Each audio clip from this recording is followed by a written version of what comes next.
Thanks, Kate. I think on cue, as Kate started praying, a bunch of kids throughout the space started making a bunch of noise. And if you're a parent and your kid makes noise in church, we want you to know that's great. That's okay. The best advice I ever heard, I was a long time ago, I heard from a pastor say, if they don't cry in church, they'll never sing in church. And so if your kid's crying or you are crying, that's great. We're glad you're here. We hope you join us in the next song.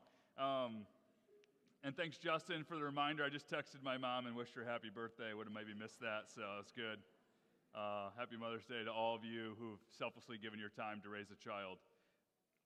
I usually write the message about a month in advance, the first draft, and then spend the next month kind of refining it, getting it to where it needs to be. And I'd done that. He had a really great message lined up for this week. And then on Wednesday morning, after I'd done all that and made the slides and got the information to our team, I was reading the Bread devotional. Any Bread readers in the room? You're trying that devotion out with us this season. And the text was Joshua 24. And I got through it and I said, this is such a good Mother's Day text. I'm going to scrap all of that, bump it a week, and we're going to do this instead. So it's a little bit different in the text. I want to take you to this kind of question. How do we lead our household of faith? And you actually don't have to be a mom to be interested in this. You don't have to be somebody with young children. You might be a grandparent. You might be an aunt or an uncle. You just might be a neighbor. You have influence over the house where you live, and that extends out in intentional, exponential ways. I want you to think about that. Now, you might have said, as we read the text, I've heard Pastor Chad preach on this text before. That's right, I'm allowed to do repeats. It's a different message, but the same text. This, for me, is one of my favorite texts. It's a bullseye. Anybody have conflict in their family? Church, let's tell the truth, right? Okay, anybody of you have issues with other people's families? Oh, okay, good. This text, this is for you. This is one of the best bullseye texts about conflict in your family and the families around you and how you choose to be faithful with the life God has called you to do that. So here's what I want to start with kind of in this Mother's Day theme a little bit. I want you to think in your head of a list of some of the characteristics you got from your mother. Try to find the positive ones. Okay? Now, what I just said might have been tricky for some of you. Some of you actually have a strained relationship with your mom, maybe never knew your mom, or it's not one you want to kind of revisit. This message will actually be for you too, because I want you to long for the right way. I want you to long for the right type of relationship that is somebody you want to learn from, so you can still be that for somebody else, even if that person wasn't that for you. But I'll start with me. From my mom, I got brown hair. I got green eyes. I got a curious mind. I got a heart for when I see people hurting or when I see people who are new and they don't know where they're supposed to go. My mom was really great at helping people feel welcome and hospitable and belong. I got a competitive spirit. My mom hates to lose. So we don't play games together often. And those are the gifts I got from my mom. If I had a different mom, I would have gotten different gifts, right? And you have what you got, and to be honest, you don't deserve what you got. You just got it. You didn't have control over the color of your hair or the color of your eyes. That came from the mix of the DNA that created you. And as we get older, we often notice all the ways that we kind of act like our parents. It's troubling, isn't it? You walk like them. You talk like them. You talk to children, your children, like your parents talk to you. You think about money. You spend money like them. Hopefully you don't tip like your parents. But we are that. Here's a quote from Justin Whitmel early about this. He says, "We become our habits and our kids become us." Just sit with that for a moment. Our kids become us. The family, for better or for worse, is a formation machine. What's happening as your kids are growing up is they're being formed, and they're being formed by the people who are in charge of the household. In some great ways and maybe some not so great ways, but we are being formed by the life we had. It's this unconscious path, this movement that happens largely through habits repeated 1,000,000 times of doing the same thing over and over again. Joshua 24 is going to point out both the negative ways that happens and the positive ways that happens. So let's jump into the text, follow along. I'd love for you to do that. And maybe take a couple notes today. I'm going to give you a couple of very clear pointers, all right? Joshua 24 starts like this. Then Joshua assembled all the tribes of Israel at Shechem. He summoned the elders, the leaders, judges, and officials of Israel, and they presented themselves before God. Joshua said to all the people, "This is what the Lord, the God of Israel, said. Long ago, your ancestors." And if you have the text open, I just want you to notice what happens next. Joshua is going to go through the oral history of Israel. And he breaks it into 4 categories. I'm going to show those categories right here. The first is the patriarchs. This is Abraham, Isaac, and Jacob. And the key verse is verse 3. "I took your father Abraham, ... and gave him many descendants." Then Joshua goes to the next generation of Israel's kind of defining moments, and it was the Exodus. Remember, God's people, the Hebrews, are in Egypt. They're enslaved. Key verse, "I brought your people out of Egypt." Who's the I here? God speaking for himself, okay? Third generation is the wilderness, east of the Jordan River.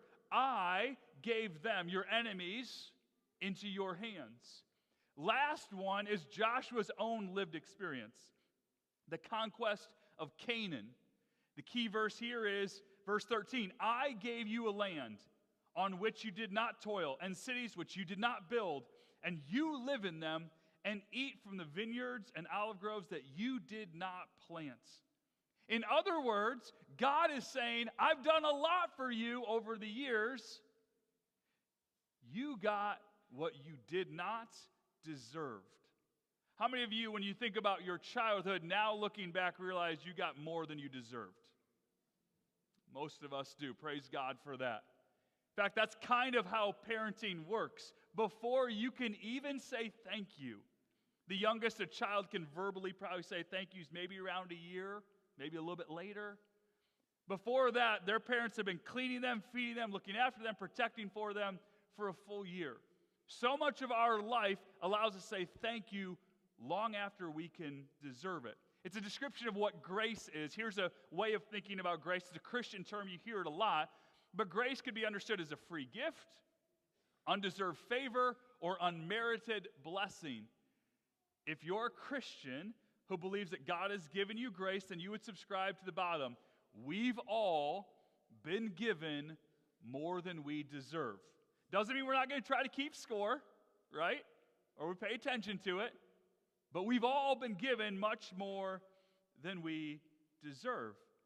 I think that's why parents are often our first concept about God. The first place you learn about what God is or what God is like is through a parent. And the scriptures do this over and over again. How does Jesus describe God? Father, right? In the Psalms, God is described like a mother hen who gathers her chicks under her wings and protects them. God is like a parent in so many ways, but a good parent, a loving parent who gives you more than you deserve far before you deserve it and continues to give it to you even if you don't understand it. Now, sometimes what the text reads like is somehow our moms sound like.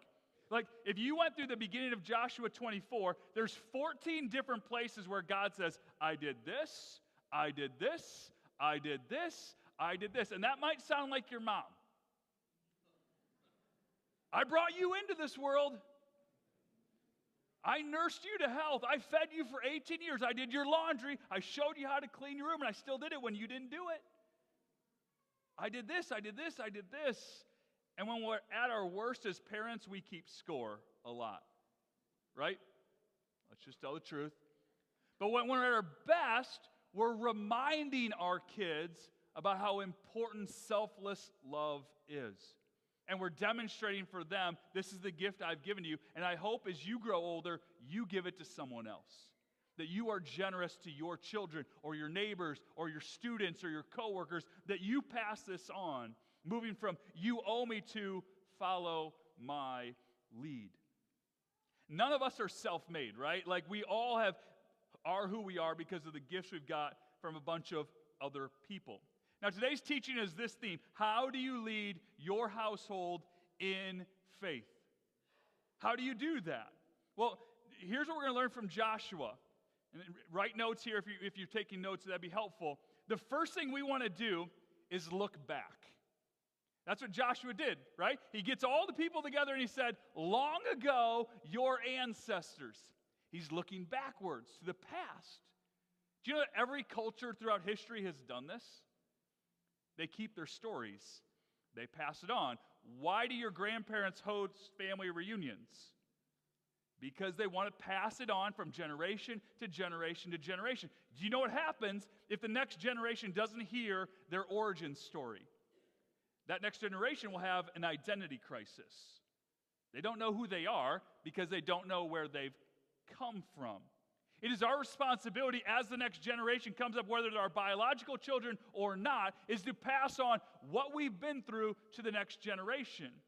So if you've been part of this church for a while and there's new people joining this church, praise God, would you bless them by celebrating what God has done in the past to bring us to this moment?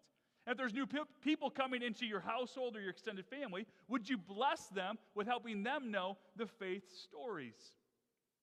As I went through this, what often happens to me in preparing to preach is that the text preaches to me before it preaches to you. And what I realized was, if you asked, I have 4 children, if you asked my 4 children, what are 5 of the most meaningful spiritual experiences in my life, they probably couldn't tell you. And that's a mistake on my part. Do your children or grandchildren know 5 significant spiritual moments in your life? Could they say, yeah, I know when my parent became a Christian, or when faith mattered to them, or when they made a choice to leave a certain group of people and go a different direction because of an obedience toward Christ? Do your kids know the milestones and moments where you came close to God? If they don't, how are they going to figure it out? You know, we have a lot of people in our congregation who've raised children and they've done their best, and I know they have. But they'll sometimes talk to me about how it grieves them and burns them on the inside that their kids aren't actively involved in a church community. And I want to partner with you wherever you're at, whether your kids are grown or your kids are growing, to help that not be a reality anymore and help you know that even right now you still have an influence. But I kind of think of it like this. If you can imagine a grassy field with no trails in it, and there's a person who walks across and finds the right way through the field to get to the right destination, that's really great. But if I come to that same grassy field, it's unlikely I'm going to find their path. Unless they take that path every day for a month straight. Then if I come to that field, I'm going to see the path. And if they take that same path for a year in a row every day, and for a decade every row, that path will be well established. Part of our job as parents and grandparents and aunts and uncles and friends and neighbors is to be people who take the same deliberate path of obedience day after day after day, so that when the next generation comes, they don't have to wonder, where's the path? And if you're thinking, my job is just to get my kids to church, that's a step on the path, but it's not the only path. It's teaching your kids how to pray, how to be generous, how to be kind, how to serve, how to give, how to love, how to fight for justice, how to stand for those who are oppressed, who to walk with people who are hurting, how to care for those who are in need. That's the path. Walk that day after day after day, and your kids will grow up and they'll know where the right path is. The truth is, we've all been given much more than we deserve. I have a friend who says it like this: I didn't hit a triple, I was born on third base. The gift I was given was parents who practiced their faith day after day. My parents' faith grew as I grew. I would hope that that's your story too, especially for those who are raising children, that they would grow in faith just as you grow in faith. Now, Joshua doesn't just talk about the past. He looks back, he looks up. That's the second idea, right? When you come to a defining moment in life, you look back on the past, then you look up and you say, thank you, God. Thank you for all you've given me. Thank you for starting my life on third base. Thank you for the gifts I've been given. And then we go to the future, and this is where the text gets really good. Verse 14, Joshua writes, now fear the Lord and serve him with all faithfulness. Throw away the gods your ancestors worshipped beyond the Euphrates River and in Egypt, and serve the Lord. But if serving the Lord seems undesirable to you, then choose for yourselves this day whom you will serve, whether the gods your ancestors worshipped beyond the Euphrates, or the gods of the Amorites, in whose land you're now living. But as for me and my household, we will serve the Lord. Verse 14 is a call to allegiance. Fear the Lord and serve him only and serve him fully, because there's only one God worth following. Every other God is an imposter. Every other God can't actually help you. Every other God is a threat to your well-being. Throw them away, follow him. Joshua is saying, listen, if we go through the history, I can show you 14 different ways that God has helped us. God has helped us from generation to generation, and now we're at a new generation. Who do you think we should look to for help? Quite likely the one who's helped us 14 different times in a row. But there's a couple things to really point out here that you might not have noticed right away. Everywhere that God's people lived, they were surrounded by people who worshiped other gods. It starts all the way back with Abraham, who grew up near the Euphrates River. Those people followed a certain God.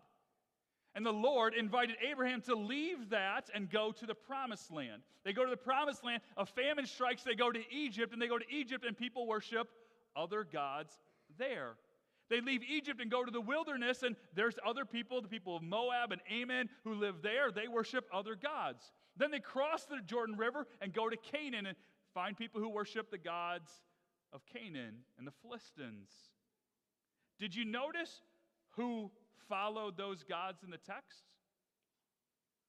Their ancestors. It says that the people of God have real stories of grandpas and grandmas and great-grandpas and great-grandmas who followed false gods. If you're in the room today and you think about your parents or your grandparents or your great-grandparents and they weren't people of faith, they weren't people of character, they didn't live obedient to the life of Christ, you're not alone. Joshua 24 demonstrates both people who've had people that they can look up to in faith and people who they need to look away from in faith. In other words, they go to that grassy field and see some paths that led toward a life with Christ, and they see some other paths that lead toward different lives. Lives of pursuing power, money, sex, popularity, control, pride. And what do you do when you encounter that you've experienced part of that in your past? That maybe your parents were manipulative when they talked about religion. Maybe your parents were selfish. Maybe your parents were unkind to their neighbors. When you experience that that's part of your story, you need to throw away, not your parents, don't throw your parents away, but throw away that as a goal. Throw away that as a destination and pursue a life of obedience. If you want to be a spiritual leader, you set the trajectory for your household. And it starts there. Here's a question I think would be fun to do. Let's have a little experiment. I'm not going to age shame anyone, so if you don't want to answer this question, you don't need to. But if you're bold and courageous, and if you're willing to help the next generation, if you are over the age of 70, would you raise your hand? Awesome. Thanks for being here. We're really glad you're part of our community. You can put your hand down. I'm going to ask you to raise it again in a second. If you are over the age of 70 and you still encounter temptation, struggle, hardship, and disappointment in life, would you just raise your hand again? Okay, people under the age of 70, did you notice what happened there? Following God is not a one-time decision. Staying faithful to the course of obedience is not a one-time moment. You will never stop struggling in this world. You will never stop being tempted or being disappointed with life or the people you're in it with. If you want to be obedient to God, you need to follow him again and again and again, which means throwing away the false idols again and again and again. Stop picking up the beliefs of your neighbors and continue to follow Christ alone. Okay, let's kind of recap where we've been so far. When you get to a defining moment in your life, number one, we look back. Number two, we look up. Number three, we disregard the false gods of our neighbors. Number four, I need to explain this a little bit. We focus on our family. I'm not just talking about Dr. James Dobson in Colorado Springs, Colorado. I'm talking about an intentional obedience to our responsibility. Okay, we're going to spend some time on this. Here's my best advice, especially if you are a parent with children who still live in your house. Stop worrying about what everybody else thinks. That's it. Stop being so concerned about what everybody thinks about your family, and maybe stop worrying about what you think about everybody else's family. Instead, be obedient to the people in your house and leading them faithfully. Focus on your family, not as the only thing you do, but as the first thing you do. As long as we are more concerned about what other people think about us than what God thinks, we will continue to compromise on obedience, and we will miss out on the life God has for us.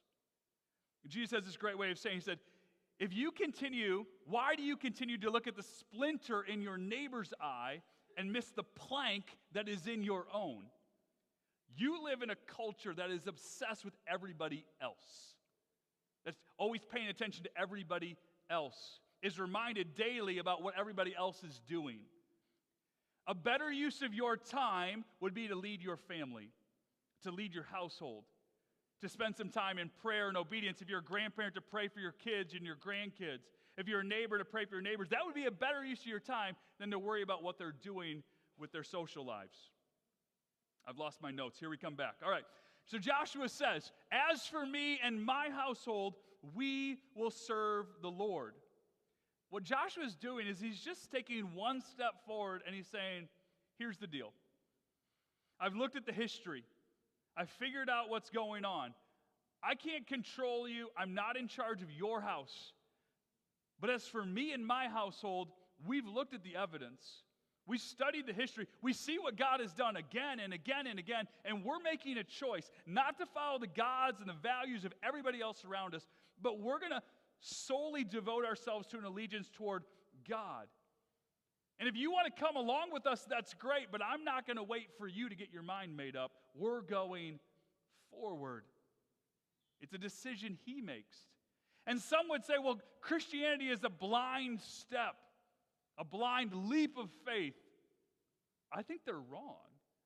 I think Christianity, choosing to follow Christ, is a step, the best choice you can make based on evidence from history. Joshua gave 14 different examples of how God provided for them. Think about this. Abraham lives by the Euphrates River. He cannot have any children, and the gods of the Euphrates River are not helping him. But he follows God, and what does God give him? More descendants than he can count. The Hebrew people find themselves in Egypt, and they're oppressed by an evil political regime. That political regime can't save them, nor can the gods of the Egyptians, but the Lord does. And then they go to the wilderness, and they're surrounded by people, and they don't have a home, and they don't have food, and they don't have resources, and yet God provides for them again and again and again. And they make it to the promised land, and then God gives them this land that they didn't deserve.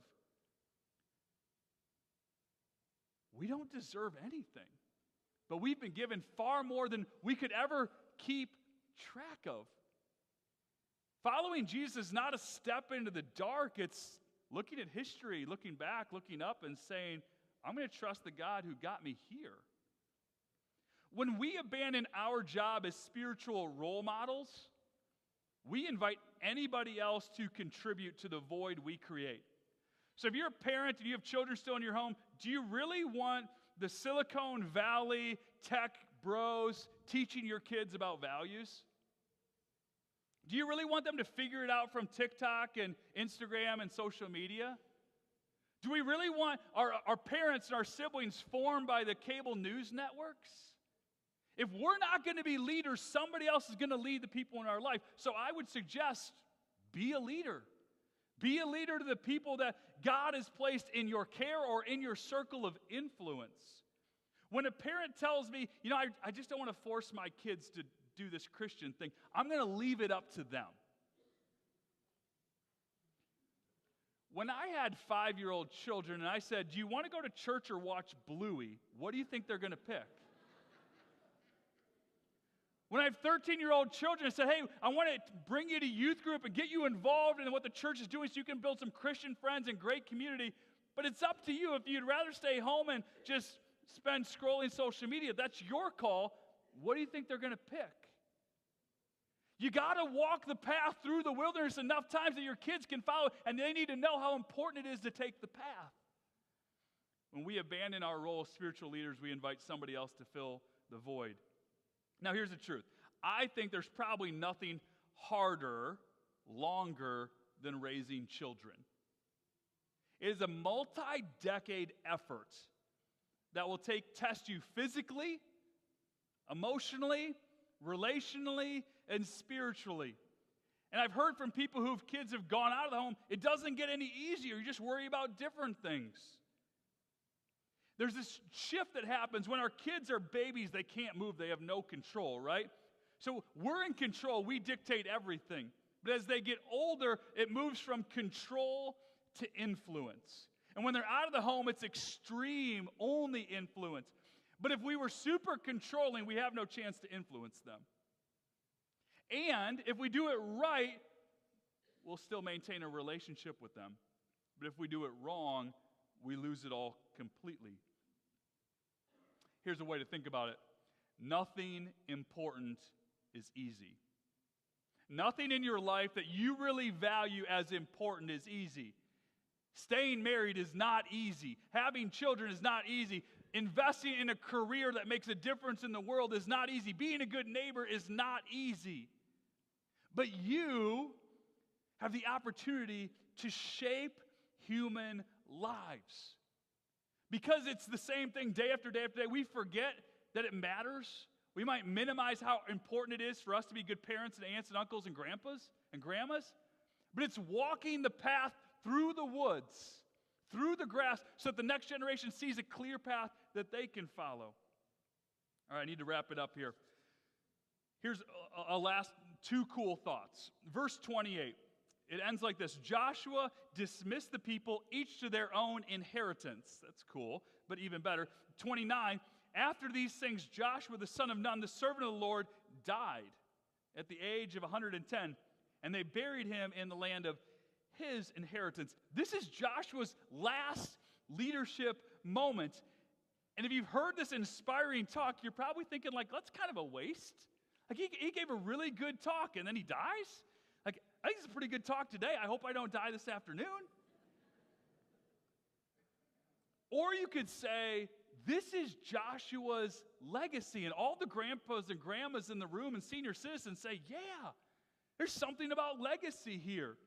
The last thing he did with his last breath is point his family in the right direction. He could have been, hey, I'm Joshua. I've been the leader of our nation for a few decades. Listen to me. I'm going to lead our nation. But instead, he leads his family.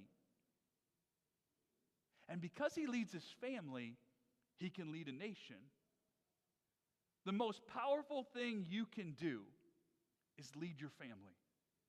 The most powerful influence you have is the people who share your home. So show up and be a leader there. Some of you are in the high control years. You got little people who live in your house. That's really cool. That's awesome.